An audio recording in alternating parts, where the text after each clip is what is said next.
Good morning, তোমরা সবাই কেমন আছো? আমি খুব ভালো আছি। আজ হচ্ছে 23 তারিখ, বৃহস্পতিবার। আজকের রান্না বান্নার দায়িত্ব হচ্ছে আমার বাবার, যেহেতু বাবার আজকে কাজ ছুটি। তো সকালে একটু বেলা করে উঠেছিলাম, উঠেছিলাম জলটা এবার ফ্রেশ হয়ে নিয়েছিলাম। তারপরে দিদি হচ্ছিল বাড়িতে যাচ্ছিলেন আমি কিন্তু অনেক মোটা হয়েছি রে, ভাত খাওয়াটা তো তোতলা হয়ে গেছে, ভাত খাওয়াটা কমে গেছে।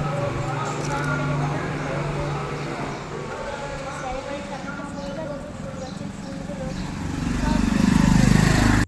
তো ফুলটার নাম আমি জানি না, তোমরা জানলে আমাকে জানিও, কমেন্ট করে জানিও আমাকে।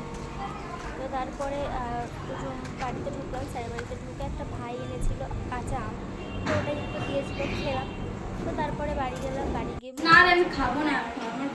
গল্প কমপ্লিট করলাম একটু, তো তোমাদের দেখালাম গল্পের খাতাটা, আরও আছে খাতাটা, আরও গল্প আছে, একটু পরে দেখাবো। আজকে এই অবধি, তোমরা সবাই ভালো থেকো।